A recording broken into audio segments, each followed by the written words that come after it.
Hi hello friends வணக்கம். இன்னைக்கு நம்ம June 14th and June 13th, ஏன்னா நேற்று வந்து பார்த்தீங்கன்னா கொஞ்சம் பிஸியாக இருந்ததுனால ஜூன் 13th கரண்ட் அஃபேர்ஸ் வந்து நான் அப்லோட் பண்ணல. அதனால June 13th and 14th, June 13ஆம் தேதிக்கான கரண்ட் அஃபேர்ஸும் ஜூன் 14ஆம் தேதிக்கான கரண்ட் அஃபேர்ஸும் சேர்த்தே வந்து பார்த்தீங்கன்னா நம்ம பார்ப்போம். அதனால இந்த ரெண்டு 2 டேஸ்க்கான கரண்ட் அஃபேர்ஸ் பார்க்கறதுனால நமக்கு வந்து பார்த்தீங்கன்னா இந்த செஷன் வந்து பார்த்தீங்கன்னா கொஞ்சம் லென்த்தாக வந்து பார்த்தீங்கன்னா போகிற மாதிரி வந்து பார்த்தீங்கன்னா இருக்கும். உங்களை வாங்க வந்து பார்த்தீங்கன்னா இன்னைக்கு கரண்ட் அஃபேர்ஸ் செஷன்ஸ்க்கு வந்து நம்ம போயிடலாம். ஃபர்ஸ்ட் நியூஸ் என்ன அப்படின்னா ஹைலி ஹசார்டஸ் பெஸ்டிசைட் அப்படிங்கிற ஒரு நியூஸ் வந்து பார்த்தீங்கன்னா வந்துருக்குது. இந்த நியூஸ் அதிகமாக நம்ம வந்து பார்த்தீங்கன்னா இப்போ இன்னைக்கு இருக்கக்கூடிய கட்டத்தில் பெஸ்டிசைட்ஸ் வந்து பார்த்தீங்கன்னா அதிகமாக யூஸ் பண்றோம்ல. அந்த பெஸ்டிசைட்ஸ் வந்து பார்த்தீங்கன்னா ரொம்ப ஹைலி ஹசார்டஸா இருக்கு. அதிகமான வந்து பார்த்தீங்கன்னா பாதிப்பை ஏற்படுத்தக்கூடிய ஒரு பெஸ்டிசைட்ஸா வந்து பார்த்தீங்கன்னா இருக்கு அப்படிங்கிறத வந்து பார்த்தீங்கன்னா நியூஸ். இப்போ இந்த ஹைலி ஹசார்டஸ் பெஸ்டிசைட் இது ஏன் இப்போ இன்னைக்கு நியூஸ்ல வந்திருக்கு அப்படின்னா இது அருணாச்சல பிரதேஷ், ஹிமாச்சல பிரதேஷ், அருணாச்சல பிரதேஷ், இந்த ஹிமாச்சல பிரதேஷ் இந்த மாதிரி நிறைய இடங்கள்ல வந்து பார்த்தீங்கன்னா இது பேசக்கூடிய ஒரு பொருளா வந்திருக்கு. முக்கியமா பார்த்தீங்கன்னா ஹிமாச்சல பிரதேஷ்ல இது முக்கியமா பேசக்கூடிய பொருளா வந்திருக்கு. ஏன் அப்படின்னு பார்த்தீங்கன்னா அந்த ஸ்டேட்ல ஹிமாச்சல பிரதேஷ்ல அதிகமா வந்து பார்த்தீங்கன்னா இந்த இந்த ஹசார்டஸ் பெஸ்டிசைட் வந்து பார்த்தீங்கன்னா அதிகமா யூஸ் பண்றதுனால நிறைய வந்து பார்த்தீங்கன்னா என்விரான்மெண்டல் இம்பாக்ட் வந்து பார்த்தீங்கன்னா அதிகமா உருவாகுது. சுற்றுச்சூழலுக்கு நிறைய வந்து பார்த்தீங்கன்னா பாதிப்பு உருவாகுது அப்படின்னு தான் வந்து பார்த்தீங்கன்னா முக்கியமான ரீசன்.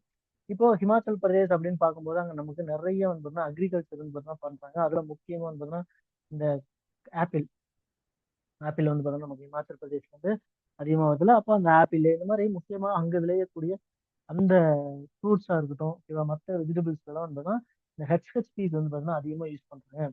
அது சோசியலி வந்து பார்த்தீங்கன்னா ரொம்ப இம்பாக்ட் ஆகும், என்வரான்மெண்ட்டுக்கும் இம்பாக்ட் ஆகும். அது மட்டும் இல்லாம ஹியூமன்ஸுக்கும் வந்து பார்த்தீங்கன்னா நிறைய வந்து பார்த்தீங்கன்னா பிரச்சனைகள் வந்து பார்த்தீங்கன்னா உண்டாக்குது அப்படின்னு சொல்லி சொல்லுவாங்க. ஃபர்ஸ்ட் வந்து பார்த்தீங்கன்னா இந்த ஹெச்ஹெச்பி, ஹைலி ஹசார்டஸ் பெஸ்டிசைட்ஸ் அப்படிங்கிறது பார்த்தீங்கன்னா என்ன அப்படின்னா இது வந்து பார்த்தீங்கன்னா ஒரு டாக்ஸிசிட்டி, அக்யூட் டாக்ஸிசிட்டி, ரொம்ப தீவிரமான ஒரு நச்சுத்தன்மை உருவாக்கக்கூடிய, அதே மாதிரி லாங் டேர்ம் ஹெல்த் இம்பாக்ட், நம்ம உடல் நலனுக்கு ரொம்ப நீண்ட நாட்களா வந்து பார்த்தீங்கன்னா நீண்ட நாட்களுக்கு நிலைச்சிருக்கக்கூடிய ஒரு உடல் உபாதைகளை வந்து பார்த்தீங்கன்னா ஏற்படுத்தக்கூடிய ஒரு பிரச்சனையாக இருக்கக்கூடிய அந்த ஹசார்டஸ் பெஸ்டிசைடு தான் நம்ம வந்து பார்த்தீங்கன்னா ஹைலி ஹசார்டஸ் பெஸ்டிசைடு அப்படின்னு வந்து பார்த்தீங்கன்னா சொல்றோம்.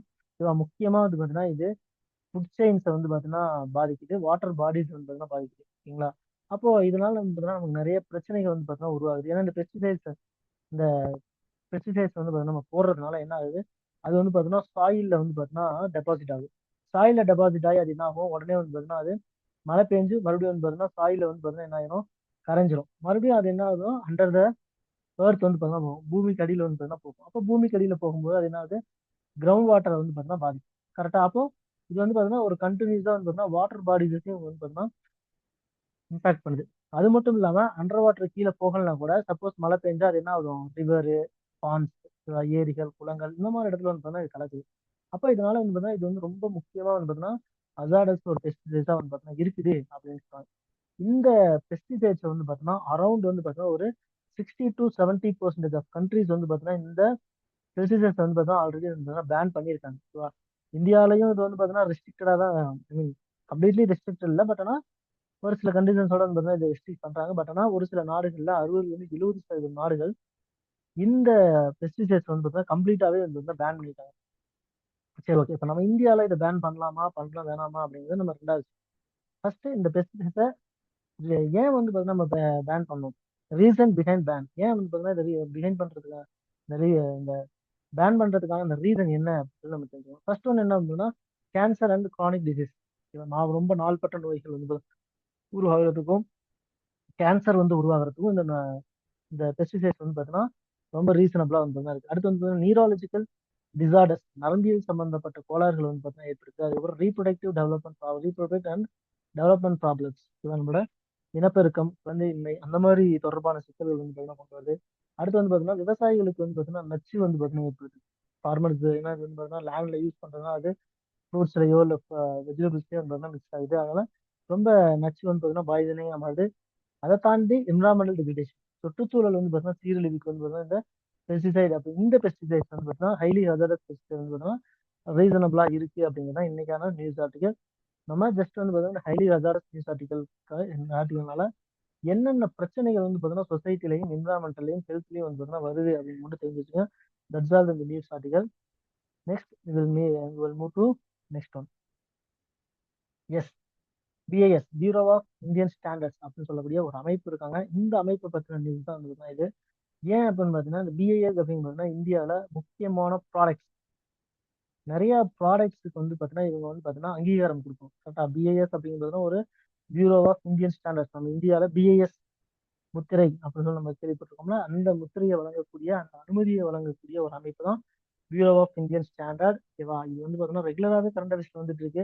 ஓகேவா, இது ஒரு ஆர்கனைசேஷன். அதனால இதை பற்றின ஒரு சில டேட்டாஸ் வந்து பார்த்தீங்கன்னா நம்ம தெரிஞ்சுக்கலாம் அப்படிங்கிறத நான் இங்க கொண்டு வந்தேன். பிஐஎஸ் இந்தியா நேஷனல் ஸ்டாண்டர்ட் பாடி. இந்தியாவோட ஒரு ஒரு தரநிலையை தரநிலையை வந்து பார்த்தீங்கன்னா நிர்ணயிக்கக்கூடிய ஒரு அமைப்பு தான் வந்து பார்த்தீங்கன்னா அந்த பிஐஎஸ். ஓகேவா, இது வந்து பார்த்தீங்கன்னா bureau of Indian standard act 2016 கீழே வந்து பார்த்தீங்கன்னா அது வந்து பார்த்தீங்கன்னா கொண்டு வந்திருக்காங்க. ரைட். 2016 தான் இதுக்கான ஆக்ட் வந்து பார்த்தீங்கன்னா கொண்டு வந்திருக்காங்க. Bureau of Indian standard act. இப்போ பிஐஎஸ் அப்படிங்கிறது என்ன மாதிரியான ஒரு அமைப்பு அப்படின்னா இது வந்து பார்த்தீங்கன்னா ஒரு ஸ்டாட்டுட்டரி பாடி. ஏன் ஸ்டாட்டுட்டரி பாடி அப்படின்னு சொல்றேன் அப்படிங்கிறது உங்களுக்கு தெரியும் சரிங்களா. ஏன்னா நம்ம பாலிட்டிலேயே வந்து நிறைய டைம் டிஸ்கஸ் பண்ணியாச்சு. சப்போஸ் பார்க்கல அப்படின்னா பாலிட்டி கிளாஸ் ஆல்ரெடி அப்லோட் பண்ணியிருக்கோம். அந்த கிளாஸ்ல போய் பார்த்தீங்க அப்படின்னா இது நமக்கு தெரியும். ஸ்டாட்டுட்டரி பாடி அப்படின்னா ஏதோ ஒரு அமைப்பு ஒரு சட்டத்தை போட்டு அந்த சட்டத்தின் மூலியமா உருவாக்கப்பட்ட அமைப்பு தான் ஸ்டாட்டுட்டரி பாடி. இது வந்து பார்த்தீங்கன்னா கான்ஸ்டியூஷனல் பாடியா அப்படின்னா கிடையாது, கேட்டா கிடையாது. ஏன்னா இதுக்கு வந்து எந்த ஆர்டிகல் கிடையாது. பட் ஆனால் ஸ்டாட்டுட்டரி பாடி ஏன்னா இதுக்கு ஆக்ட் இருக்கு. Bureau of Indian standards act. இது வந்து பார்த்தீங்கன்னா ப்ரிலிம்ஸ்ல கேட்கறதுக்கு வாய்ப்பு இருக்கு. ஓகே, அடுத்து அப்ஜெக்டிவ். இப்போ இதை உருவாக்குறதுக்கான அப்ஜெக்டிவ் என்ன அப்படின்னா to promote systematic development of standardisation. நம்ம இந்தியாவில் வந்து பார்த்தீங்கன்னா ஒரு தரமான பொருளை வந்து பார்த்தீங்கன்னா உருவாக்குறதுக்கான ஒரு சிஸ்டமேட்டிக் டெவலப்மெண்ட் வந்து பார்த்தீங்கன்னா வேணும் அப்படிங்கிறத வந்து பார்த்தீங்கன்னா முக்கியமானது. அதே மாதிரி வந்து பார்த்தீங்கன்னா மார்க்கிங், ட்ரேட் மார்க்கிங், அதுக்கப்புறம் குவாலிட்டி சர்டிஃபிகேஷன் ஆஃப் குட்ஸ் பொருட்களுக்கு வந்து பார்த்தீங்கன்னா குவாலிட்டி சர்டிஃபிகேஷன் கொடுக்கறது அலாங் வித் ரிலேட்டட் ஆக்டிவிட்டிஸ். அது சம்பந்தமான எல்லா வேலைகளும் பார்க்குறது. சர்டிஃபிகேட் கொடுக்குறது, ட்ரேட் மார்க் கொடுக்குறது, ஒரு ஸ்டாண்டர்டை வந்து பார்த்தீங்கன்னா மெயின்டைன் பண்றதுக்கான டெவலப்மெண்ட் பண்றது. இந்த மாதிரி விஷயங்கள்லாம் இந்த bureau of Indian standard BIS. நம்மளே வந்து பார்த்தீங்கன்னா ஒரு ப்ராடக்ட் வாங்குறோம் அப்படின்னா அது பிஐஎஸ் முத்திரை இருக்கான்னு பார்த்துக்கான்னு வாங்குவோம். விச் மீன்ஸ் என்னன்னா பிஐஎஸ் அப்படிங்கிறது ஒரு ஸ்டாண்டர்டா வந்து இருக்கும். அது வந்து பார்த்தீங்கன்னா ஒரு குவாலிட்டியான ஒரு ப்ராடக்ட் அப்படிங்கிறது நம்ம நம்பகத்தன்மையான ஒரு விஷயங்களை வந்து பார்த்தீங்கன்னா பார்க்கணும். அதுக்காக தான் அதை கொடுக்கறதா வந்து பிஐஎஸ். ஓகேவா. சரி, இந்த இந்த இது இந்த பிஐஎஸ் அப்படிங்கிற அமைப்பு யாரு கீழே வருது அப்படின்னா ministry of consumer affairs, food and public distribution அப்படிங்கிற இந்த மினிஸ்ட்ரி கீழே வருது. ரொம்ப முக்கியமான ஒரு ஹிண்ட், ஞாபகம் வச்சுங்க. அப்ப பிஐஎஸ் அப்படிங்கிறது எல்லாருக்கும் தெரியும். ஆனா இந்த மினிஸ்ட்ரி கீழே வருது அப்படின்னு தெரிஞ்சுக்கோங்களா. நுகர்வோர் விவகாரங்கள் மற்றும் உணவு மற்றும் பொது விநியோக அமைச்சகத்தின் கீழே வந்து பார்த்தீங்கன்னா இது வந்து பார்த்தீங்கன்னா கண்ட்ரோலுக்கு வந்து பார்த்தீங்கன்னா வருது. ஓகேங்களா. 1947 இது வந்து பார்த்தீங்கன்னா இந்தியன் ஸ்டாண்டர்ட் இன்ஸ்டிடியூஷன் ஐஎஸ்ஐன்னு சொல்றாங்க. ஃபர்ஸ்ட் வந்து பார்த்தீங்கன்னா இது ஐஎஸ்ஐ அப்படின்னு சொல்லிட்டு 1947 ஒன்று உருவாக்குனாங்க. அதை ரீப்ளேஸ் பண்ணி தான் இப்போ என்ன ஆகுதுன்னு பார்த்தீங்கன்னா பிஐஎஸ் அப்படின்னு சொல்லி ஒன்று கொண்டாந்துருக்காங்க. அப்போ இந்தியன் ஸ்டாண்டர்டு இன்ஸ்டிடியூஷன் அப்படின்னாலும் பிஐஎஸ் அப்படின்னாலும் ஒண்ணுதான். ஏன்னா அதை தான் வந்து பார்த்தீங்கன்னா இது வந்து பார்த்தீங்கன்னா ரீப்ளேஸ் பண்ணி வந்து பார்த்தீங்கன்னா வந்திருக்கு அப்படிங்கிறது தான் தெரிஞ்சுக்கணும். ஓகேங்களா. சரி, இப்போ இன்டர்நேஷனல் லெவல்ல இதோட ரெப்ரஸன்டேஷன் எப்படி இருக்கு? India's representative in international standard setting organisation including the international organisation for standardisation ISO இருக்குங்களா. இன்டர்நேஷனல் ஆர்கனைசேஷன் ஃபார் ஸ்டாண்டர்டைசேஷன் அது கூடயும் இன்டர்நேஷனல் எலக்ட்ரோ டெக்னிக்கல் கமிஷன் இவங்க சார்பாகவும் வந்து பார்த்தீங்கன்னா என்ன பண்றாங்க இந்த international standard international organisation of standardisation ISO IEC இந்த ரெண்டு அமைப்பு சார்பா இந்தியாவில் வந்து பார்த்தீங்கன்னா இந்த பிஐஎஸ் அமைப்பு வந்து பார்த்தீங்கன்னா செயல்படுது. இப்போ ஃபார் எக்ஸாம்பிள் நம்ம ஐஎஸ்ஓ வந்து பார்த்தீங்கன்னா ஒரு ஸ்டாண்டர்டை வந்து பார்த்தீங்கன்னா மெயின்டைன் பண்றாங்க, அதை ஃபாலோ பண்ணுங்கன்னு சொல்றாங்கன்னா அதை வந்து பார்த்தீங்கன்னா இங்க பிஐஎஸ் வந்து பார்த்தீங்கன்னா அதை வந்து பார்த்தீங்கன்னா ரெகக்னேஷன் பண்ணுவாங்க. ஓகேங்களா. அதை இதை இங்க இம்ப்ளிமெண்ட் பண்றதுக்கு ட்ரை பண்ணுவாங்க. ஓகேங்களா. அதே மாதிரி தான் ஐஇசி. சரி, இப்போ பிஐஎஸ் அப்படிங்கிறதுக்கான ஹெட் குவார்டர்ஸ் எங்க இருக்குன்னு தெரிஞ்சுக்கங்க, நியூ டெல்லி. ஓகேவா. பிஐஎஸ் அப்படிங்கிறத பத்தி நம்ம ஓவரால் ஒரு ரிவ்யூ வந்திருக்கோம். எப்போ உருவாக்குனாங்க? 2016 அந்த act of bureau of Indian standards act 2016. அதோட அப்ஜெக்டிவ் என்ன? சிஸ்டமேட்டிக் ஸ்டாண்டர்டை வந்து பார்த்தீங்கன்னா கொண்டு வரணும், டெவலப்மெண்ட் கொண்டு வரணும், மார்க்கிங் இருக்கணும், குவாலிட்டி சர்டிஃபிகேஷன் ஃபார் குட்ஸ் வந்து பார்த்தீங்கன்னா குவாலிட்டி சர்டிஃபிகேட் கொடுக்கணும் அப்படிங்கிறது. எந்த மினிஸ்ட்ரி கீழே இயங்குதுன்னு பார்த்தீங்கன்னா consumer affairs and food and public distribution. சரிங்களா. நுகர்வோர் விவகாரங்கள் மற்றும் உணவு மற்றும் பொது விநியோகத்துறை அமைச்சகத்தின் கீழே வந்து தான் செயல்படுது. 1947 உருவாக்கப்பட்ட ஐஎஸ்ஐ அது ரீப்ளேஸ் பண்ணி தான் இந்த அமைப்பு வந்து பிஐஎஸ் அப்படிங்கிற அமைப்பு வந்து தான் உருவாக்கிது. ஓகேங்களா. அடுத்து இது இன்டர்நேஷனல் ரெப்ரஸன்டேஷன் வந்து நம்ம பார்த்துட்டோம். அடுத்து இதோட ஹெட் குவார்டர்ஸ் வந்து நியூ டெல்லி. ஓகேவா. இதை மட்டும் தெரிஞ்சு வச்சுங்க போதும். ஓகேங்களா. அடுத்து நம்ம அடுத்த நியூஸ் ஆர்டிகல் வந்து பார்ப்போம். ஓகேவா. அடுத்த நியூஸ் ஆர்டிகல் அப்ஸ்ட்ராக்ட். இது வந்து பார்த்தீங்கன்னா ஒரு பாலிட்டி ரிலேட்டடான ஒரு கரண்ட் அஃபேர். ஜஸ்ட் வந்து பார்த்தீங்கன்னா ரீகால் பண்ணுங்க. ஆல்ரெடி நம்ம இந்த அப்ஸ்ட்ராக்டை பத்தி நம்ம பாலிட்டிலேயே வந்து ஆல்ரெடி வி ஹேவ் டிஸ்கஸ்ட். நம்ம ஆல்ரெடி வந்து பார்த்தோம்னா பாலிட்டி கிளாஸ்ல வந்து பார்த்தோம்னா பாலிட்டி கிளாஸ் வந்து பார்த்தோம்னா அப்லோட் பண்ணிருக்கோம். அதுல ஆப்ஸ்ட்ராக்டை பத்தி நம்ம பார்த்துருக்கோம். பட் ஆனால் அங்க வந்து பார்த்தோம்னா சிம்பிளா வந்து பார்த்தோம்னா பார்த்துருப்போம். இந்த கரண்ட் அஃபேர்ஸ்ல நம்ம டீட்டெயில்டா வந்து பார்த்தோம்னா இந்த ஆர்டிகல் வந்து பார்த்தோம்னா பார்க்கலாம். சரி, ஃபர்ஸ்ட் இது ஏன் ஒய் நியூஸ், ஏன் வந்து பார்த்தோம்னா நியூஸ்ல வந்து அப்படின்னா இந்த ஆப்ஸ்ட்ராக்டை வந்து பார்த்தோம்னா நம்ம இந்தியாவில் வந்து பார்த்தோம்னா கம்ப்ளீட்டா வந்து பார்த்தோம்னா இந்த கண்ட்ரோல் பண்ண போறோம். கம்ப்ளீட்லி வந்து பார்த்தோம்னா என்ன பண்ண போறோம், ஸ்டாப் பண்ண போறோம். ஸ்டாப் பண்றதுக்கு ட்ரை பண்றோம். ஆக்சுவலா வந்து ஸ்டாப் பண்ணல, ஸ்டாப் பண்றதுக்கு ட்ரை பண்ணிட்டு இருக்கோம். சரிங்களா? சரி, ஏன் இந்த ஆக்டை வந்து பார்த்தீங்கன்னா ஸ்டாப் பண்ணணும், இந்த ஆப்ஸ்ட்ராக்ட் பின்னாடி என்னெல்லாம் இருக்குது, இந்த ஆப்ஸ்ட்ராக்ட் என்ன சொல்லுது, armed forces special powers act. ஓகேவா? அதாவது இந்த ஆர்ம்டு ஃபோர்ஸஸ் இருக்காங்களா, முப்படைகள். ஓகேங்களா? அந்த ஆர்ம்டு ஃபோர்ஸஸ் அவங்க ஆயுதப்படை சொல்லுவாங்க. ஆயுதப்படைகளோட சிறப்பு அதிகார சட்டம் அப்படின்னு சொல்லுவாங்க. ஆயுதப்படைகளின் சிறப்பு அதிகார சட்டம் அப்படின்னு சொல்லுவாங்க, 1958. இது முக்கியமா என்ன இந்த ஆஸ்பெக்ட்ல சொல்லியிருக்காங்க அப்படின்னு சொல்லி தெரிஞ்சுக்கலாம். ஃபர்ஸ்ட் வந்து பாத்தீங்கன்னா completely withdraw the armed forces special power act. இந்த ஆக்ட் வந்து பாத்தீங்கன்னா கம்ப்ளீட்டா வித்ட்ரா பண்றதுக்கான ஒரு முயற்சி தான் வந்து பாத்தீங்கன்னா அது எடுத்துட்டு இருக்காங்க. பார்ப்போம். பட் ஆனா கம்ப்ளீட் பண்ணல. ஆல்மோஸ்ட் இந்தியாவில் வந்து பாத்தீங்கன்னா 80% வந்து பாத்தீங்கன்னா இந்த ஆப்ஸ்ட்ராக்ட் வந்து பாத்தீங்கன்னா நம்ம வந்து பாத்தீங்கன்னா வித்ட்ரா பண்ணிட்டோம். 20% இருக்கு.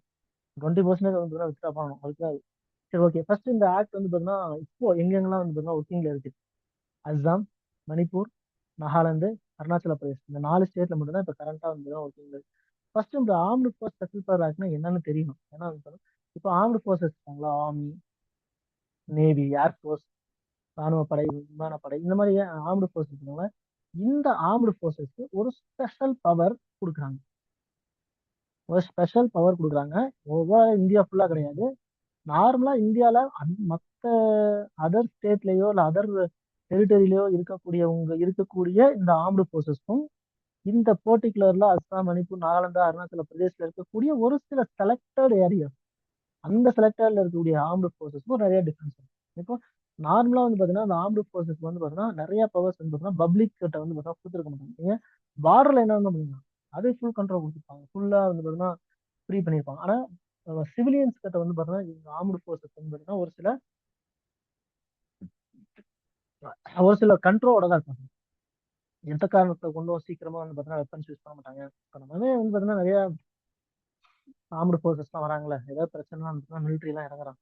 அவங்க எடுத்த உடனே தப்பு தப்புன்னு சொல்றாங்க கிடையாது. மக்கள்கிட்ட வந்து பார்த்தீங்கன்னா அவங்களுக்கு வந்து பார்த்தீங்கன்னா ஒரு தனியான ஒரு டிஸ்டன்ஸ் வந்து பார்த்தீங்கன்னா இருக்கு. ஓகேவா? அது நார்மலா. அதே இந்த பர்டிகுலர் இந்த பீரியட் ஒரு ஒரு சில இடத்துல ஆப்ஸ்டா ஆக்ட் வந்து பார்த்தீங்கன்னா டிக்ளேர் பண்றாங்க அப்படின்னா, கவர்மெண்ட் டிக்ளேர் பண்றாங்கன்னா அந்த கவர்மெண்ட் டிக்ளேர் பண்ண அந்த ஏரியால இந்த ஆப்ஸ்டா ஆக்டின் படி அந்த ஆர்மி, நேவி, ஏர்ஃபோர்ஸ் இந்த மாதிரி ஆயுதப்படைகள் இருக்காங்க, அவங்களுக்கு ஸ்பெஷலா ஒரு பவர் வந்து பார்த்தீங்கன்னா கொடுக்குறாங்க. அது என்னென்ன பவர் நான் அடுத்த ஸ்லைட்ல சொல்றேன். அப்போ அந்த ஆப்ஸ்ட்ராக்ட் எந்தெந்த இடத்துல இப்போ ஒர்க்கிங்ல இருக்குன்னு பாத்தீங்கன்னா Assam, Manipur, Nagaland, Arunachal Pradesh in some places only. ஃபுல்லா கிடையாது. எல்லா இடத்துலயுமே இதெல்லாம் வந்துன்னா கொண்டாட மாட்டாங்க. எங்க ஒரு டிஸ்டர்ப்டு ஏரியாவோ இருக்கும், கொஞ்சம் பிரச்சனைக்குரியக்கூடிய ஏரியாவோ இருக்கும், அந்த ஏரியால வந்து பாத்தீங்கன்னா இது confers extraordinary special operational power upon the members of the central armed force. நார்மலா சென்ட்ரல் ஆர்ம்டு ஃபோர்ஸ் தாண்டி கொஞ்சம் அதிகமான power. It deployed crucially within designated regions category disturb area. ஒரு பிரச்சனைக்குரிய ஒரு ஏரியா, ஒரு கலவரம் பாதிக்கக்கூடிய ஏரியா, இல்லைன்னா கலவரம் வரமாதிக்கக்கூடிய ஏரியா அப்படின்னா அந்த ஏரியாவில் இந்த ஆர்ம்டு ஃபோர்ஸ் ஸ்பெஷல் பவர் ஆக்டை வந்து இம்ப்ளிமெண்ட் பண்ணுவாங்க. ஓகேவா? சரி, இந்த அப்படி இம்ப்ளிமெண்ட் பண்ணாங்கன்னா அவங்களுக்கு ஸ்பெஷல் பவர் புதுசாக வரும். என்னென்ன பவர் வரும்னு நான் அடுத்த சொல்றேன்.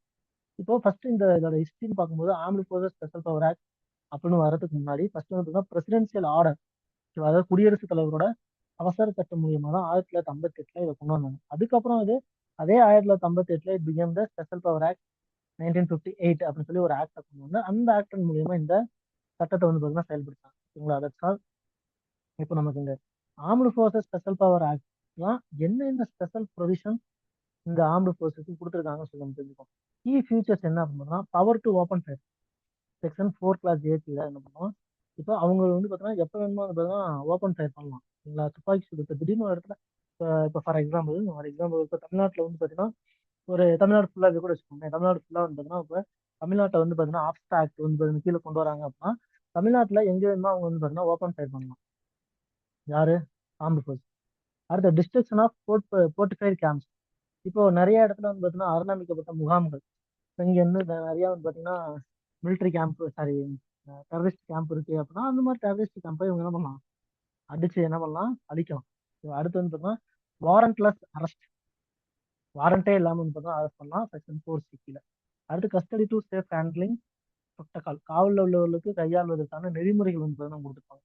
அடுத்து அப்சல்யூட் ஜுடிஷியல் இம்யூனிட்டி, முழுமையான நீதித்துறை சார்ந்த விஷயங்கள்ல உங்களுக்கு வந்து பார்த்தீங்கன்னா பாதுகாப்பு. அப்ப பாருங்க, இப்ப நார்மலா மிலிட்டரி வந்து பார்த்தீங்கன்னா ஓப்பன் ஃபயர் பண்ண மாட்டாங்க. அதே மாதிரி பர்மிஷன் இல்லாம வந்து பார்த்தீங்கன்னா எந்த போர்ட்டிஃபைட் கேம்ப்ஸையும் அட்டாக் பண்ண மாட்டாங்க. ஆனா இந்த ஆப்ஸ்பா சட்டத்தின் கீழே அதை பண்ணலாம். அப்ப இது ஒரு ஸ்பெஷல் பவர் தானே. அப்போ வந்து பார்த்தீங்கன்னா இது ஒரு ஸ்பெஷல் பவர். கரெக்டா, அதுதான் வந்து பார்த்தீங்கன்னா ஆப்ஸ்பா ஆக்ட் வந்து பார்த்தீங்கன்னா சொல்லுது. சரிங்களா? சரி, ஆப்ஸ்பா ஆக்டை பத்தி ஒரு டீட்டெயில் தெரியும் வந்து நினைக்கிறேன். இந்த ஆப்ஸ்பா உங்களுக்கு கொஸ்டின் ஒன்று கேட்குறேன். இந்த ஆப்ஸ்பா ஆக்ட் வந்து பார்த்தீங்கன்னா எந்த ஆர்டிகளுக்கு கீழே வந்து பார்த்தீங்கன்னா வருது? ஆர்டிகல் எந்த ஆர்டிகளுக்கு கீழே இந்த ஆப்ஸ்பா ஆக்ட் வந்து பார்த்தீங்கன்னா வருது அப்படிங்கிறத மறக்காம கமெண்ட் பாக்ஸ் வந்து பார்த்தீங்கன்னா கமெண்ட் பண்ணுங்க. ஓகேங்களா? சரி, அடுத்து next one, eighth pay commission, chance to reform pay commission. இப்போ எய்த் பே கமிஷன் டிக்ளேர் பண்ணிட்டாங்க, லாஸ்ட் இயரே டிக்ளேர் பண்ணிட்டாங்க. இது வந்து பார்த்தீங்கன்னா ஒரு பழைய கரண்ட் அஃபேர்ஸ் தான். பட் இருந்தாலும் வந்து எய்த் பே கமிஷனை பத்தி நம்ம டீட்டெயிலாக வந்து தெரிஞ்சுக்கணும். ஏன்னா இது நியூஸ்ல வந்து பார்த்தீங்கன்னா வந்திருக்கு அப்படிங்கிறத பண்ணணும். ஏன்னா chance to reform pay commission, pay commission வந்து ரிஃபார்ம் பண்ணக்கூடிய ஒரு வாய்ப்பு அப்படிங்கிற ஒரு டாபிக் வந்து இது வருது. அதனால இந்த நியூஸ் ஆர்டிகல் எடுத்துக்கோம். ஃபர்ஸ்ட் பே கமிஷன் அப்படின்னா என்னன்னு தெரியணும். இப்போ கவர்மெண்ட் எம்ப்ளாயிஸ்க்கு இதை பத்தின ஃபுல் டீட்டெயில் வந்து பார்த்தீங்கன்னா தெரியும். எய்த் பே கமிஷனோட பெனிஃபிட் என்னன்னு தெரியும். கவர்மெண்ட் எம்ப்ளாயிஸா இருந்தா, நீங்களும் கவர்மெண்ட் எம்ப்ளாயிஸா இருந்தா உங்களுக்கு தெரிஞ்சிருக்க வாய்ப்பு இருக்கு. கவர்மெண்ட் எம்ப்ளாயிஸா இல்ல அப்படின்னாலும் பரவாயில்ல, நம்ம கவர்மெண்ட் எம்ப்ளாயிஸா ஆக போறோம். ஸோ நம்ம இதை பத்தி வந்து பார்த்தீங்கன்னா தெரிஞ்சுக்கலாம். ஓகேங்களா? கூடிய சீக்கிரத்துல உங்களை கவர்மெண்ட் எம்ப்ளாயிஸா வந்து பார்த்தீங்கன்னா நீங்க மாறணும் அப்படின்னு வந்து நான் விருப்பப்படுறேன். கூடிய சீக்கிரத்தில் நீங்க மாறுவீங்க. ஓகேங்களா? எய்த் பே கமிஷன் அப்படின்னு பார்த்தீங்கன்னா என்ன கமிஷனோட வேலை என்ன அப்படின்னா, இட்ஸ் டெம்பரரி பாடி. இது டெம்பரரியா வந்து உருவாக்கக்கூடிய ஒரு பாடி. ஒவ்வொரு 10 வருஷத்துக்கும் ஒரு டைம் வந்து பார்த்தீங்கன்னா சென்ட்ரல் கவர்மெண்ட் வந்து உருவாக்குறாங்க. எதுக்காக? What is the purpose? Eighth pay commission அப்படின்னு பார்த்தீங்கன்னா எதுக்காக உருவாக்கி, எய்த் பே கமிஷன் இல்லை, ஜென்ரலாகவே பே கமிஷன் எதுக்காக உருவாக்குறாங்க அப்படின்னா, to examine and recommend changes into various issues emolument structure, retirement benefits and other service conditions of the central government employees. அப்போ சென்ட்ரல் கவர்மெண்ட் எம்ப்ளாயீஸ்க்கு கொடுக்கக்கூடிய சேலரி, ஓகேங்களா, இந்த ஓய்வு கால பலன்கள், ரிட்டையர்மெண்ட் பெனிஃபிட், பிற பணி சார்ந்த ஊதிய அமைப்பு, ஓகேவா, எமல்மெண்ட்னா ஊதிய அமைப்பு, அந்த மாதிரி விஷயங்கள் எல்லாத்தையும் சேஞ்ச் பண்றது, அதை அப்டேட் பண்றது தான் வந்து பார்த்தீங்கன்னா எய்த் பே கமிஷன். முக்கியமா வந்து பார்த்தீங்கன்னா சிம்பிளா சொல்லணும்னா சேலரி இன்க்ரீஸ் பண்ணுவாங்க. சேலரி இன்க்ரீஸ் பண்ணுவாங்க, அதுக்குள்ள நிறைய பண்ணுவாங்க. மெயின் திங் வந்து பார்த்தீங்கன்னா சேலரி. இப்போ பேசிக் பே வந்து பார்த்தீங்கன்னா ஒரு ஒரு 20,500 இருக்குன்னு வச்சுக்கோங்க ஃபார் எக்ஸாம்பிள். அதை வந்து பார்த்தீங்கன்னா அப்டேட் பண்ணுவாங்க. அப்டேட் பண்ணி என்ன பண்ணுவாங்க, ஒரு 30, 35, அது எவ்வளோ பர்சன்டேஜோ அதை பொறுத்து மாறும். ஒரு அப்ராக்சிமேட்டாக சொல்றேன், அவ்வளோ பண்ண மாட்டாங்க, ஒரு 25 வச்சுக்கலாம். ஒரு 25,000 வந்து பார்த்தீங்கன்னா அப்டேட் பண்ணுவாங்க. பேசிக் தான் நான் சொல்றேன். ஓகேவா? நீங்க அலவன்ஸ் சாரி அதெல்லாம் அதெல்லாம் அப்புறம் பார்த்துக்கலாம். அப்ப இந்த மாதிரி விஷயங்கள் பண்ணுவாங்க. அதே மாதிரி ரிட்டையர்மெண்ட் பெனிஃபிட்ஸ் வந்து பார்த்தீங்கன்னா அதுல வந்து அனௌன்ஸ் பண்ணுவாங்க. ஆல்ரெடி இருக்கக்கூடிய ரிட்டையர்மெண்ட் பெனிஃபிட்ஸ் காட்டிலும் இப்போ என்ன பண்ணலாம் புதுசா அப்படிங்கிறது. அப்ப இது ஃபுல் அண்ட் ஃபுல் யாருக்கானது அப்படின்னா சென்ட்ரல் கவர்மெண்ட் எம்ப்ளாயிஸ்க்கோட பெனிஃபிட்டுக்காக. ஓகேவா? இது சென்ட்ரல் கவர்மெண்ட்னா எய்த் பே கமிஷன் போடுறாங்க. அதே மாதிரி ஸ்டேட்டுக்கும் இருக்கு. ஸ்டேட் கவர்மெண்ட்லயும் இல்லைன்னு வச்சுக்கோங்க, ஸ்டேட்லயும் பார்த்தீங்கன்னா பே கமிஷன் இருக்கு. அவங்க அதை பண்ணுவாங்க. சென்ட்ரல் கவர்மெண்ட் கொண்டாடுறதுக்கு அப்புறம் ஸ்டேட் கவர்மெண்ட் கொண்டாடுவாங்க. சரி, ஓகே. இந்த பே கமிஷன் அப்படிங்கிறது எந்த டிபார்ட்மெண்ட் கீழே வருதுன்னு பாருங்க. Department of expenditure and department ministry of finance. Ministry of finance கீழே இருக்கக்கூடிய டிபார்ட்மெண்ட் ஆஃப் எக்ஸ்பெண்டிச்சர். இது தெரியும். இதெல்லாம் சேலரி அப்படின்னாலே நமக்கு என்னது, அது ஒரு செலவு தான், எக்ஸ்பெண்டிச்சர் தான். அப்போ ministry of department of expenditure under ministry of finance. Historical context அப்படின்னு பார்க்கும்போது 1947ல முத இந்த பே கமிஷன் அப்படின்னு சொல்லிட்டு உருவாக்குனாங்க. ஆல்ரெடி 7 பே கமிஷன் உருவாக்கிட்டாங்க. இப்போ இது 8வது பே கமிஷன் உருவாக்கிட்டாங்க. 8வது பே கமிஷன் உருவாக்கிட்டாங்க. சின்ஸ் 1947 இந்தியா விடுதலை அடைந்தது 7 பே கமிஷன். இப்போ இந்த பே கமிஷன்ல யார் யாரெல்லாம் இருப்பாங்க அப்படின்னா, ஒரு சேர் பர்சன், ஒரு பார்ட் டைம் மெம்பர், ஒரு மெம்பர்ஷிப், மொத்தம் 3 பேர் கொண்ட குழு. ஓகேவா? மொத்தம் 3 பேர் கொண்ட குழு இருப்பாங்க. இந்த 3 பேர் கொண்ட குழு தான் எல்லா விஷயங்களையும் ஆராய்வாங்க. சோசியல் ப்ராப்ளம்ஸ் ஆராய்ச்சி, ஓகேவா, அவங்களோட எக்ஸ்பெண்டிச்சர் ஆராய்வாங்க, அவங்களோட உழைப்பை வந்து பார்த்தாங்க, அவங்களோட ஒர்க்கை வந்து பார்த்தீங்கன்னா பார்ப்பாங்க. இந்த மாதிரி நிறைய அவங்க ஃபேஸ் பண்ணக்கூடிய ப்ராப்ளம்ஸ், அப்போ இந்த மாதிரி நிறைய விஷயங்கள், அப்புறம் அவங்களுக்கு கவர்மெண்ட் எம்ப்ளாயிஸோட பெனிஃபிட்ஸ் என்னெல்லாம் பண்ணலாம்னு சொல்லி பண்ணுவாங்க. அப்போ இதெல்லாம் பண்ணி அவங்க என்ன பண்ணுவாங்க, ரெக்கமெண்டேஷன் கொடுத்து அதை வந்து பார்த்தீங்கன்னா டெனூர் வந்து பார்த்தீங்கன்னா 18 months, 18 மாசத்துக்குள்ள வந்து பார்த்தீங்கன்னா அதை வந்து கொடுத்துருவாங்க. 18 மாசத்துக்குள்ள அதை கொடுத்து அதை வந்து பார்த்தீங்கன்னா இம்ப்ளிமெண்ட் பண்றதுக்கான ப்ராசஸ் தான் பண்ணிடுவாங்க.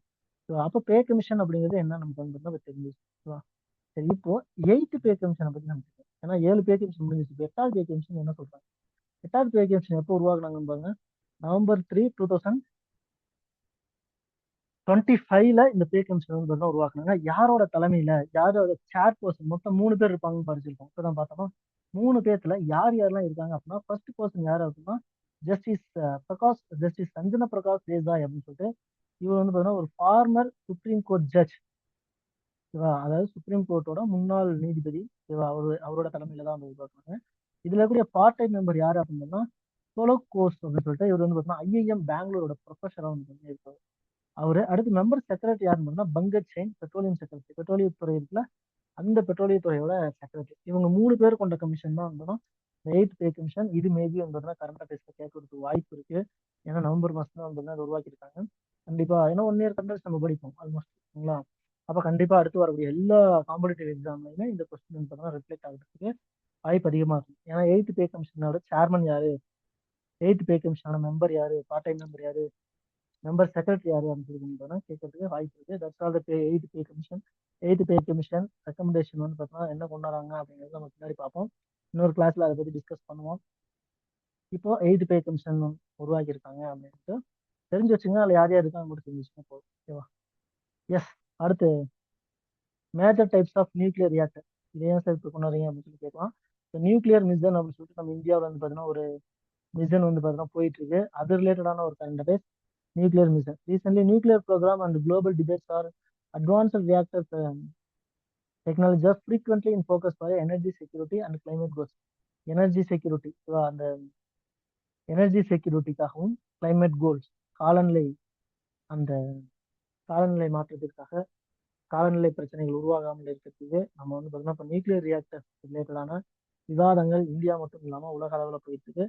அதனால இந்த நியூஸ் வந்து பார்த்தீங்கன்னா நம்ம பார்க்க போறோம். இதுல நம்ம நியூஸ் வந்து பார்த்தீங்கன்னா பெருசா பார்க்கறதுல பட் என்னென்ன டைப் ஆஃப் நியூக்ளியர் ரியாக்டர்ஸ் இந்தியாவில் ஜென்ரலா வந்து பார்த்தீங்கன்னா இருக்கு அப்படின்னு விஷயம். First one pressurised heavy water reactors. இது கொஞ்சம் வந்து டெக்னிக்கலா நம்ம இதை பார்க்கக்கூடியதா இருக்கும். ஸோ பாருங்க, இது வந்து பார்த்தீங்கன்னா சயின்ஸ் ரிலேட்டடா வரக்கூடிய ஒரு கரண்ட் அஃபேர்ஸ் அப்படின்னு எடுத்துக்கலாம். ஓகேங்களா? அது இல்லை அப்படின்னா என்வரான்மெண்ட் ரிலேட்டடான ஒரு கரண்ட் அஃபேர்ஸ். ஏன்னா கிளைமேட் சொல்றோம், எனர்ஜி செக்யூரிட்டி. ஓகேவா? எப்படியும் எடுத்துக்கலாம். சரி, first one pressurised heavy water reactors. அடுத்து ஃபாஸ்ட் பிரீடர் ரியாக்டர்ஸ் அப்படின்னு சொல்லி ஒன்று இருக்கு, எஃபிஆர்ஸ். நெக்ஸ்ட் ஸ்மால் மாடுலர் ரியாக்டர்ஸ் அப்படின்னு சொல்லி ஒன்று இருக்கு. இது நம்ம இந்தியாவில் உருவாக்கியிருக்காங்க. அடுத்து conventional nuclear reactors, boiling water reactors, pressurised water reactors, advanced heavy water reactor. இந்த மாதிரி நிறைய டைப்ஸ் இருக்கு. ஒவ்வொரு டைப்பும் வந்து டீட்டெயிலாக வந்து நம்ம டிஸ்கஸ் பண்ணுவோம். வெயிட் பண்ணுங்க. ஒவ்வொன்றா ஃபர்ஸ்ட் வந்து அழுத்தப்பட்ட கனநீர் உள்ள அணு உலைகள், வேக அணு உலைகள், அணு உலைகள். அணுன்னு போட்டிருக்கோம். அப்போ நமக்கு தெரியும் அணு அப்படின்னாலே என்னது, நியூக்ளியர். நியூக்ளியர் தான் நம்ம அணு சொல்லுவோம். அப்போ நியூக்ளியர் ரியாக்டர். அடுத்து சிறிய மட்டு அணு உலைகள், ஸ்மால் மாடல் ரியாக்டர். அடுத்து வழக்கமான அணு உலைகள், கன்வென்ஷனல் ரியாக்டர். அடுத்து கொதிநீர் அணு உலைகள், boiling reactor. Pressurised water reactor. அடுத்து அட்வான்ஸ்டு, மேம்பட்ட கனநீர். இது எல்லாத்தையுமே ஒவ்வொன்றா டீட்டெயிலாக பார்க்க போறோம். ஒன்றும் இல்லை, அதில் என்னென்ன பண்றாங்க, அதோட கெப்பாசிட்டி என்ன, அவ்வளவுதான் நம்ம டிஸ்கஸ். வேற எதுவும். First one pressurised heavy water, அழுத்தப்பட்ட கனநீர் அணு உலைகள். அதை பத்தி பார்ப்போம். இந்த பிஹெச்டபிள்யூஆர்எஸ் ப்ரெஷரைஸ்டு ஹெவி வாட்டர் ரியாக்டர்ல அதுல யூஸ் பண்ணக்கூடிய ஃபியூவல் என்ன அப்படின்னா நேச்சுரல் யுரேனியம். நேச்சுரலாவே நம்ம இயற்கையிலேயே யுரேனியம் கிடைக்கல, யுரேனியம் அந்த இதுதான் சாரி யுரேனியம் இருக்குல்ல, அந்த யுரேனியத்தை யூஸ் பண்ணி இந்த வாட்டர் ரியாக்டர் மூலியமா நம்ம வந்து பார்த்தீங்கன்னா எலக்ட்ரிசிட்டி வந்து கொண்டு ஃபர்ஸ்ட் இந்த ரியாக்டர். ஜென்ரலா ரியாக்டர் அப்படின்னா என்ன அப்படின்னு சொல்லி தெரிஞ்சு ஒண்ணு இல்லை. என்ன பண்ணுவாங்க அப்படின்னா, இப்போ ஒரு ஒரு என்ன சொல்றது, ஒரு க்ளோஸ்டு வெசல் மாதிரி இருக்கும். அந்த க்ளோஸ்டு வெசல் என்ன பண்ணுவாங்க, நியூக்ளியரை வந்து பார்த்தீங்கன்னா பிளவுபடுத்துவாங்க. நியூக்ளியர் இருக்குன்னா இது யுரேனியம் 235 ஆர் 236 வச்சுக்கோங்க. யுரேனியம் 235 என்ன பண்ணுவாங்க, ஒரு எக்ஸ்டர்னல் ஃபோர்ஸ் மூலம் அது வந்து வெடிக்க வைப்பாங்க. வெடிக்க வைக்கும்போது அது என்ன ஆகும், அது ரெண்டாகும். ரெண்டாகும் போது அது வந்து ஒரு ஹீட் ப்ரொடியூஸ் ஆகுமா. இந்த ஹீட்டை யூஸ் பண்ணி நம்ம என்ன பண்ண போறோம் அப்படின்னா எலக்ட்ரிசிட்டி வந்து பண்ண உருவாக்கும். எல்லா ஜென்ரலாகவே நியூக்ளியர் எனர்ஜி அப்படின்னாலே இப்படிதான் உருவாக்குறாங்க. நியூக்ளியர் எனர்ஜியை உருவாக்குறதுக்கு தேவைப்படக்கூடிய முக்கியமான ஒரு காம்போனன்ட் தான் ரியாக்டர். ஓகேவா? அப்போ நியூக்ளியர் எனர்ஜி அப்படின்னா இதுதான். அப்போ நியூக்ளியரை ஃபிசில் பண்ணியோ இல்லை பர்சில் பண்ணியோ அப்படி வரக்கூடிய ஹீட்டை யூஸ் பண்ணி நம்ம என்ன பண்ணுறோம், எலக்ட்ரிசிட்டி அப்படிங்கிறத ஒன்று கொண்டாடுறோம். அதுதான் வந்து பார்த்தீங்கன்னா நியூக்ளியர் எனர்ஜி அப்படின்னா. அந்த நியூக்ளியர் எனர்ஜியில அந்த ப்ராசஸ் நடக்கக்கூடிய இந்த இடத்துக்கு பேர் தான் நியூக்ளியர் ரியாக்டர். நியூக்ளியர் வந்து ரியாக்ட் ஆகுதுல, வெடிக்குது இல்ல, ஹீட்டை உருவாக்குதுல, அந்த பிளேஸ். சரி, அதுல நிறைய டைப் இருக்கு. அதான் ப்ரெஷரைஸ்டு ஹெவி வாட்டர். இதுல ஃபியூவல் வந்து பார்த்தீங்கன்னா நேச்சுரல் யுரேனியம் வந்து பார்த்தீங்கன்னா யூஸ் பண்றாங்க. இதுல மாடரேட்டர் அண்ட் பிளான் இப்போ வந்து பார்த்தா அது வெடிக்குதுல, வெடிக்கும்போது அதிகப்படியான ஹீட் வந்து தான் வெளியாகும். அட் த சேம் டைம் அந்த எக்ஸ்டர்னல்ல வந்து பார்த்தீங்கன்னா நிறைய வந்து பார்த்தீங்கன்னா ஹீட் அதிகமாகும். அப்போ அது மெல்ட் ஆகிறதுக்கு வாய்ப்பு இருக்கு. அப்போ அதை வந்து பார்த்தீங்கன்னா மாடரேட்டாக வந்து பார்த்தீங்கன்னா ஒரு பர்டிகுலர் டெம்பரேச்சர்ல மெயின்டைன் பண்ணும். இப்போ வெடிக்க வைக்கிறோம், இப்போ நம்ம கிட்ட இருக்கக்கூடிய எல்லா காம்போனன்ட்ஸும் வந்து பார்த்தீங்கன்னா ஒரு 1000 டிகிரி செல்சியஸ் கேரி பண்ற அளவுக்கு கெப்பாசிட்டி இருக்குன்னு வச்சுக்கோங்க ஒரு எக்ஸாம்பிளுக்கு. சப்போஸ் அது வெடிக்கிறதுனால இதே வந்து 1200 டிகிரி செல்சியஸ் வந்து பார்த்தீங்கன்னா ஹீட் வந்து என்ன பண்றது, அப்போ அந்த காம்போனன்ட்ஸ்லாம் என்ன ஆயிரும், டேமேஜ் ஆகிருக்கும். அப்போ அதை கண்ட்ரோல் பண்ணணும், அதை கூலன் பண்ணணும். ஒரு பர்டிகுலர் மா டெம்பரேச்சர்ல மாடரேட்டா வச்சுக்கணும். அப்போ அந்த மாதிரி மாடரேட் ஆகும். அதை கூல் பண்றதுக்கு என்ன பண்ணுவாங்க, ஹெவி வாட்டர் வந்து யூஸ் பண்ணுவோம். அப்போ அதான் ப்ரெஷரைஸ்டு ஹெவி வாட்டர் ரியாக்டர் அப்படின்னு சொல்லி. அப்போ இதோட கெப்பாசிட்டி என்ன ஆகும்னா 220ல இருந்து 700 மெகாவாட்ஸ் வரைக்கும் அதோட கெப்பாசிட்டி வந்து பார்த்தீங்கன்னா இருக்கும். இது நார்மலா இருந்ததுன்னா heavy water ஸ்லோஸ் neutrons to thermal speed allowing natural uranium to sustain chain reaction. இப்போ செயின் ரியாக்ஷன் மூலியமா இப்போ 2 ஆகும், அடுத்து 2 4 ஆகும், அடுத்து 4 பிரேக் ஆகி 8 ஆகும், 8 பிரேக் ஆகி 16 ஆகும், அந்த மாதிரி. ஓகேவா? இந்தியாவை பொறுத்த வரைக்கும் அதிகமாக வந்து அந்த ப்ரெஷரைஸ்டு ஹெவி வாட்டர் ரியாக்டர் தான் அதிகமாக யூஸ் பண்றோம். இது stage 1 programme, backbone of stage 1. நம்ம ஃபர்ஸ்ட் பண்ணதே வந்து அந்த ப்ரெஷரைஸ்டு ஹெவி வாட்டர் ரியாக்டர் தான். சரிங்களா? அப்போ ஜஸ்ட் மாடல் மட்டும் தெரிஞ்சு வச்சுக்கோங்க, அவ்வளவுதான். அடுத்து நெக்ஸ்ட், இது நீங்க சயின்ஸ் அண்ட் டெக்னாலஜில என்ன டீட்டெயிலாக வந்து படிப்பீங்க. போயிட்டு அடுத்து ஃபாஸ்ட் பிரீடர் ரியாக்டர். இதுல ஃபியூவல் என்ன யூஸ் பண்றாங்கன்னா யுரேனியம்-235, plutonium-239, thorium-232 அண்ட் யுரேனியம்-233. இந்த 4 டைப்ஸ் வந்து பார்த்தீங்கன்னா எஃபிஆர் ரியாக்டர் வந்து பார்த்தீங்கன்னா இந்த 4 நியூக்ளியர் வந்து பார்த்தீங்கன்னா யூஸ் பண்றோம். ஓகேவா? அணு. ஓகேவா? அப்போ யுரேனியம், புளூட்டோனியம், தோரியம், யுரேனியம். யுரேனியம்ல 2 இருக்கு, 238 இருக்கு, 233 இருக்கு. Plutonium 239, thorium 230. இது எல்லாமே ஐசோடோப். நீங்க படிச்சிருக்கீங்கல்ல சயின்ஸ்ல, கெமிஸ்ட்ரியில படிச்சிருக்கீங்க, ஐசோடோப்ஸ், ஐசோபார்ஸ். அதுதான் அந்த பேசிக் தெரிஞ்சாதான் நம்ம இதை அண்டர்ஸ்டாண்ட் பண்ண முடியும். So, அந்த அளவுக்கு பேசிக் தெரியலனா கூட பரவாயில்ல, நீங்க வந்து பார்த்தீங்கன்னா என்ன பண்ணலாம், என்னென்ன ஃபியூவல் என்னென்ன இருக்கு அப்படின்னு மட்டும் தெரிஞ்சு வச்சுக்கோங்க. ஓகே. அடுத்து இதோட நியூட்ரான்ஸ் வந்து பார்த்தீங்கன்னா ஃபாஸ்டான நியூட்ரான்ஸ் வந்து பார்த்தீங்கன்னா யூஸ் பண்றாங்க. இதுல மாடரேட்டர் கிடையாது. ஏன்னா இதோட பேரே என்னது, ஃபாஸ்ட் பிரீடர் ரியாக்டர். அதனால இங்க மாடரேட்டர் கண்ட்ரோல் பண்ணணும் அவசியம் இல்லை, எவ்வளவு ஃபாஸ்டா இன்னும் போகலாம். ஓகேவா? அதனாலதான் இது ஃபாஸ்ட் நியூட்ரான்ஸ் யூஸ் பண்றாங்க. இதுல கிட்டத்தட்ட 500+ மெகாவாட்ஸ் வந்து பார்த்தீங்கன்னா நம்மளால வந்து கெப்பாசிட்டி வந்து பார்த்தீங்கன்னா நம்ம எலக்ட்ரிசிட்டி வந்து பார்த்தீங்கன்னா ப்ரொடியூஸ் பண்ண முடியும். Convert fertile isotopes into fissile ones, breeding more fuel. வேற நியூட்ரான்ல பிளவுக்கு உட்படாத ஐசோடோப் இருக்குல்ல, ஃபர்டைல் ஐசோடோப்ஸ். ஃபர்டைல்னா அப்படியே முழுசா இருக்குது. அதை ஃபிசில் உடைக்கக்கூடிய பிளவுக்கு உட்படக்கூடிய ஐசோடோப்பா மாத்தி அந்த ஐசோடோப் வந்து பார்த்தீங்கன்னா எரிபொருளா வந்து பார்த்தீங்கன்னா உருவாக்கும். ஓகேவா? இந்தியாவை பொறுத்த வரைக்கும் இது வந்து பார்த்தீங்கன்னா ஸ்டேஜ் 2. ஃபர்ஸ்ட் ப்ரெஷரைஸ்டு, இது ரெண்டாவது. அடுத்து ஸ்மால் மாடல் ரியாக்டர். இது இப்போ ரீசெண்டாக கொண்டு வந்தாங்க இந்தியாவில், எஸ்எம்ஆர். இது வந்து பார்த்தீங்கன்னா லோ ஸ்மால்னு வந்துருச்சு. ஸ்மால்னு வந்தா இங்க என்னது, லோ என்ரிச்டு யுரேனியம். யுரேனியம் பொறுத்த வரைக்கும் இங்க 3-4% இருந்தா போதும். யுரேனியம்-235 தான் யூஸ் பண்றாங்க. யுரேனியம்-235ல இங்க 100% யூஸ் பண்றோம் அப்படின்னா யுரேனியம்-235ல ஒரு 3-4% யூஸ் பண்ணாலே போதும். அந்த அளவுக்கு நமக்கு வந்து பார்த்தீங்கன்னா அந்த நியூக்ளியர் வந்து பார்த்தீங்கன்னா தேவையில்லை. அதே மாதிரி இதோட கெப்பாசிட்டி பாத்தீங்கன்னா 30-300 மெகாவாட் எலக்ட்ரிக்கல் தான். கம்மி தான், ஏன்னா ஸ்மால் மாடல் இல்ல, கம்மியாக இருக்கும், சின்னதா இருந்தாலே போதும். அடுத்து மெக்கானிசம் காமனா எல்லாத்துக்கும் வந்து பார்த்தீங்கன்னா இருக்கிற ஒரே மாதிரி இருக்கும். இது குளோபல் லெவல்ல இப்போ இஸ்எம்ஆர்ஸ் அப்படிங்கிறது பார்த்தீங்கன்னா ரொம்ப எமர்ஜ் ஆயிட்டு இருக்கு. குளோபல் லெவல்ல அதிகமாக உருவாகக்கூடிய மாடுலர் ரியாக்டர் தான் இந்த எஸ்எம்ஆர், ஸ்மால் மாடுலர் ரியாக்டர். இப்போ ரியாக்டர் அப்படின்னாலே பெருசு பெருசா இருக்கும், அதுதான் எல்லாருக்கும் தெரியும். அப்ப பெருசு பெருசா நம்ம உருவாக்கும் போது நம்மளால எல்லா இடத்துலயும் அதை உருவாக்க முடியாது. ஒரு பர்டிகுலர் ரீஜன்ல மட்டும் தான் உருவாக்க முடியும். அப்போ ரொம்ப மினிமம் லெவல்ல தான். அதே ஸ்மால் ரியாக்டர் நம்மளால நிறைய உருவாக்கிக்கலாம். ஓகேவா? அதனாலதான் இது ரொம்ப குளோபலி வந்து ரொம்ப இப்ப ஸ்பீடா வந்து டெவலப் ஆயிட்டு. அடுத்து கன்வென்ஷனல் நியூக்ளியர் ரியாக்டர். இது ஃபார்முலா ரொம்ப பழைய காலத்து ரியாக்டர். என்ரிச்சடு யுரேனியம், அதிகமான யுரேனியம் வேணும். ஓகேவா? அதிகமா ரொம்ப செறிவூட்டப்பட்ட ஒரு யுரேனியம் வேணும். இதுலயும் 3-4% ஆஃப் யுரேனியம் 235 போதும். கெப்பாசிட்டி அதிகம் இருக்கு. ஓகேவா? 500-1000 மெகாவாட்ஸ் தான் இருக்கும். இதுதான் bro backbone of nuclear power. Nuclear பவருக்கு ரொம்ப பேக் போன் எதுனா இந்த வழக்கமான கன்வென்ஷனல் நியூக்ளியர் ரியாக்டர் தான். ஓகேவா? அடுத்து பாய்லிங் வாட்டர். வாட்டர் வந்து பார்த்தீங்கன்னா பாயில் பண்ணுவாங்க. என்ரிச்டு யுரேனியம் தான் இதுலேயே யூஸ் பண்ணுறாங்க. 3 to 4% தான். 600 1000 மெகாவாட்ஸ். வாட்டர் வந்து பார்த்தீங்கன்னா இன்சைட்ல பாயில் பண்ணி அதை என்ன பண்ணுவாங்க, டர்பைன்ல. இப்போ இதை நம்ம ஈஸியா அண்டர்ஸ்டாண்ட் பண்ணலாம். இப்போ இது வந்து பார்த்தீங்கன்னா ரியாக்டர்னு வச்சுக்குவோம்.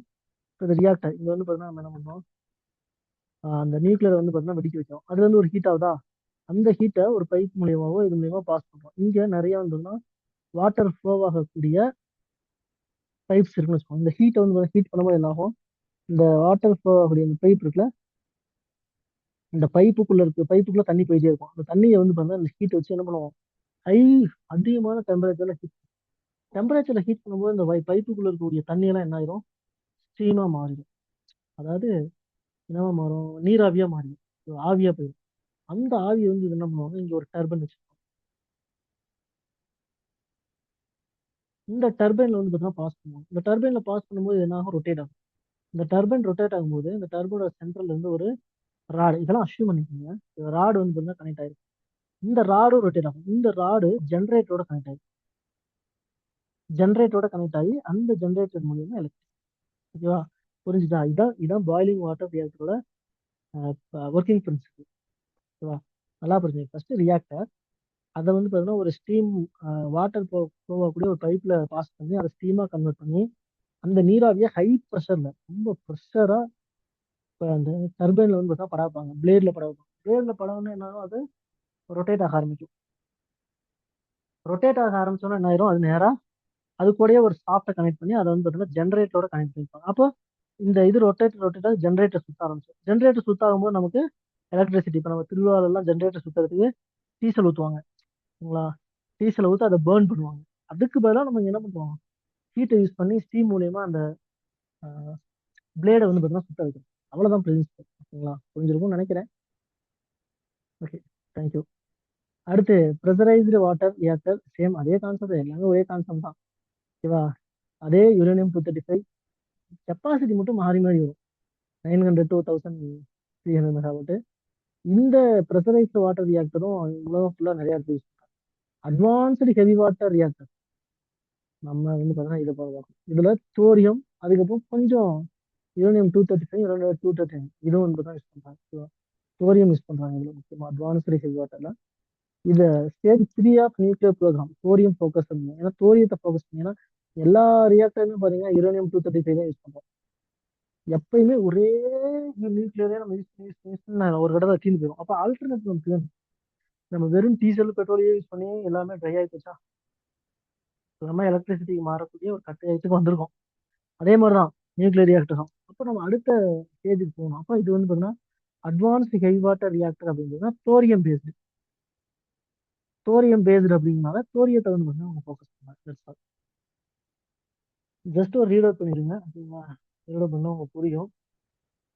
எஸ், அவ்வளோ முடிஞ்சிச்சு. லாஸ்ட் ஒரு news article, Nipah virus out break. Nipah virus அப்படின்னு சொல்லிட்டு இப்போ ஒரு வைரஸ் வந்து ஸ்ப்ரெட் ஆகிட்டு இருக்கு. கேரளாவில் நிறைய ஸ்ப்ரெட் ஆகுது. இப்போ பார்த்தோம்னா தமிழ்நாட்டிலையும் வந்து பார்த்தீங்கன்னா ஒன்று ஒன்று ஸ்ப்ரெட் ஆக ஆரம்பிக்குது. ஸோ இதை பற்றி நம்ம டீட்டெயிலாக பார்ப்போம். இதோட நேச்சர் என்ன அப்படின்னா ஜினோட்டிக் வைரஸ், அதாவது விலங்குகள்ல இருந்து உருவாகக்கூடிய மனிதர்களுக்கு பரவக்கூடிய ஒரு வைரஸ். நேச்சுரல் ஹோஸ்ட் என்னன்னா ஃப்ரூட்ஸ் பேட். இப்போ அந்த பறவை பழந்துண்ணக்கூடிய வௌவால்கள் இருக்குல்ல, பழந்தின்னக்கூடிய வௌவால்கள், அந்த வௌவால்கள்ல இருக்கக்கூடிய அந்த இதுல இருந்து தான் இது உருவாகுது அப்படின்னு. இதோட ஜீன் பேர் நம்ம என்ன பண்றோம்னா ஹெனிஃபா வைரஸ் சொல்லுவாங்க. இது வந்து henipa virus close related to Hendra virus. Hendra வைரஸோட ரொம்ப க்ளோஸ் ரிலேட்டட். அதெல்லாம் நமக்கு தேவையில்ல. Nipah virus is related to which of the following gene அப்படின்னு கேட்டாங்கன்னா ஹெனிஃபா வைரஸ் ஃபேமிலியை சேர்ந்தது, பேரினத்தை சேர்ந்தது அப்படின்றது தெரிஞ்சிச்சு. நிஃபா வைரஸ் வந்தா என்னென்ன சிம்டம்ஸ் இருக்கும், ஃபீவர், ஹெட்டேக் இருக்கும், கன்ஃபியூஷன், அதிகமாக குழப்பம். நமக்கு சும்மாவே காம்படிட்டிவ் எக்ஸாம் வரைக்கும் நிறைய குழப்பங்கள் வருது. அதுக்காக நீங்க இருந்ததுன்னா நிஃபா வைரஸ் அட்டாக் ஆகுதுன்னு நினைச்சுக்கோங்கன்னா அது வேற குழப்பம், இது வேற குழப்பம். இந்த குழப்பம் வந்து பார்த்தீங்கன்னா டிசிஷன் மேக்கிங்ல வரக்கூடிய குழப்பம். ஓகேவா? நமக்கும் வரும், ஏவா பியா சியான்னு தெரியாது. ஏவை போடுறதா பிஏ போடுறதா, ஐயோ இது ரெண்டுமே வர மாதிரி இருக்குது, பிஏ போடுறதா சிஏ போடுறதா அப்படின்னு சொல்லி யோசிப்போம். கரெக்டா? அது வேற குழப்பம். சரி, ஓகே. அடுத்து ரெசிப்ரோகேட்டரி டிஸ்டர்பன்ஸ், அதாவது சுவாச கோளாறுல இருக்கக்கூடிய பிரச்சனைகள். அடுத்து முனிசிபாலிட்டிஸ்னா மூளையில வீக்கம். So, அதெல்லாம் நமக்கு தெரியாது வெளியே. பட் ஆனால் இந்த ஃபீவர், ஹெட்டேக், கன்ஃபியூஷன், இதெல்லாம் நமக்கு தெரியும். இதான் வந்தா நிஃபா வைரஸ் அட்டாக் ஆனா இந்த சிம்டம்ஸ் ஆகும்.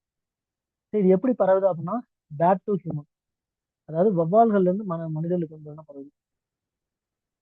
எதிர் மூலியமா கண்டாமினேட்டட் ஃப்ரூட்டு, டேட்டு, பாம்பு, இந்த மாதிரி பேரிச்சம்பழம், நம்ம அழுக்கான ஒரு பழங்கள். ஏன்னா வவ்வால் வந்து அது சாப்பிட்டு போயிருக்கும், இல்லைன்னா அது உட்காந்துட்டு போயிருக்கும், இல்லைன்னா அது லைட்டா கடிச்சிட்டு போயிருக்கும். அது நம்ம கண்டாமினேட் ஆயிருக்கும், நம்ம அப்படியே அதை வாங்கி நம்ம சாப்பிடலாம். அது மாதிரி. அடுத்து அனிமல் டு ஹியூமன், அனிமல்ல இருந்து பரவும் இது பிக்ஸ், பன்றி, குதிரைகள், இதுல இருந்து வருது. அடுத்து ஹியூமன் டு ஹியூமனும் இது பரவும். எனக்கு வந்துச்சுன்னா அடுத்து உங்களுக்கு வரும். அந்த மாதிரி. அப்ப பாரு, அப்ப மனிதர்களுக்கு வந்து பார்த்தீங்கன்னா வவால்கள்ல இருந்தும் பரவும், விலங்குகள்ல இருந்தும் பரவும், மனிதர்கள் டு மனிதர்களும் பரவும். இதோட இன்குபேஷன் பீரியட் பார்த்தீங்கன்னா 3ல இருந்து 14 டேஸ், ரேர்லி 45 நாள். ஓகேவா? சிவியர் அவுட்கம்ஸ் எப்போ நம்ம இதை தீவிரமா வந்து பார்த்தீங்கன்னா கண்காணிப்போம், எப்போ தெரியும் அப்படின்னா பிரெயின் ஸ்வெல்லிங், மூளையில பயங்கரமா வீக்கம். அடுத்து நிமோனியா, நிமோனியா வந்துடும். மல்டி ஆர்கன் இன்வால்மெண்ட் வந்து பார்க்கும். 20% survivors develop long term neurological speculation. இப்போ சப்போஸ் இந்த நிஃபா வைரஸ் வந்துருச்சு, அதுல இருந்து நீங்க கியூர் ஆனாலும், ஓகேவா, 100 பேர் கியூர் ஆகுறாங்க அப்படின்னா 20 பேருக்கு அவங்க நரம்பியல் சம்பந்தமான ப்ராப்ளங்கள் அவங்களோட வாழ்நாள் ஃபுல்லாவே இருக்கு. ஓகேவா? முக்கியமா வந்து பார்த்தீங்கன்னா இது என்னது, அந்த நியூரலஜிக்கல் ப்ராப்ளம் தான், நியூரான்ஸ் வந்து பார்த்தீங்கன்னா அட்டாக் பண்ணுது. ஓகேவா? ஓகே. இது ஃபேட்டலிட்டி பார்த்தீங்க அப்படின்னா 40 to 80%. ஃபேட்டலிட்டி அப்படின்னா இறப்பு விகிதம் 40ல இருந்து 75% வந்து அவங்க இறந்து போறதுக்கான வாய்ப்பு வந்து இருக்கு. ஓகேவா? சரி, இப்போ அதை கண்டுபிடிக்கிறதுக்கு என்ன வழி? நிபா வைரஸ் வந்து அது எப்படி வந்து நம்ம நிபா வைரஸ் தான் அப்படின்னு சொல்லி வந்து கண்டுபிடிக்குது. அதுக்கு ஏதாவது ஒன்று வேணும்ல. அதுதான் வந்து பார்த்தீங்கன்னா RTPCR test, reverse transcription polymer chain reaction அப்படிங்கிற அந்த இது மூலியமா நம்ம என்ன பண்ணுவோம், டிடெக்ட் ஆர்என்ஏ, நம்ம ரத்தத்தில் இருக்கக்கூடிய ஆர்என்ஏ வந்து பார்த்தீங்கன்னா எடுத்து அதை டிடெக்ட் பண்ணி அதில் நிபா வைரஸ் இருக்கான்னு சொல்லி கண்டுபிடிப்பாங்க. அப்படி இல்லைன்னா ரெசிப்ரோகேட்டரி சாம்பிள்ஸ், சுவாச மாதிரிகள், அது இல்லை செரஸ்பொரிகல் ஃப்ளூயிட், அதை வச்சு வந்து நம்ம அந்த மூளை தண்டுவடத்துல ஒரு லிக்விட் இருக்கும்ல, அந்த லிக்விடை வச்சு நம்ம கண்டுபிடிக்கலாம். எல்லாமே ஆர்டிபிசிஆர் டெஸ்ட் மூலியமா. அடுத்து ELISA test, enzyme link immunosorbent assay அப்படின்னு சொல்லக்கூடிய டிடெக்ட் ஆன்டிபாடிஸ். ஆன்டிபாடிஸ் இந்தியாவில் அப்படியே ஆன்டிபாடிஸை வச்சு இதை வந்து நம்ம கண்டுபிடிக்கலாம். ஓகேவா? சரி, இப்போ இது வராம தடுக்கிறதுக்கு என்ன வழி? வழக்கம் போல தான், எதனால வருதுன்னு தெரிஞ்சாலே அது வராம எப்படி தடுக்கணும்னு தெரிஞ்சிடும். அப்போ இந்த சாப்பு, ஃப்ரூட்ஸ், பாம்பு இதெல்லாம் கண்டாமினேட், பேட்டால கண்டாமினேட் ஆயிருக்கு, குதிரை வவால்களால கண்டாமினேட் ஆயிருக்குன்னா அதை அவாய்ட் பண்ணணும். அடுத்து protecting gear when handling pigs and cars, பன்றிகள், குதிரைகள் இதெல்லாம் வந்து பார்த்தீங்கன்னா பராமரிக்கக்கூடியவங்க ரொம்ப பாதுகாப்பு. அடுத்து strict infection control in hospital, ஹாஸ்பிட்டலில் ரொம்ப ஸ்ட்ரிக்டான கண்ட்ரோலில் இருக்கணும். ஐசோலேஷன், தனிமைப்படுத்துறது, பிபிஇ, ஹேண்ட் ஹைஜீன், சுத்தமாக கையில் வச்சுக்கிறாங்க.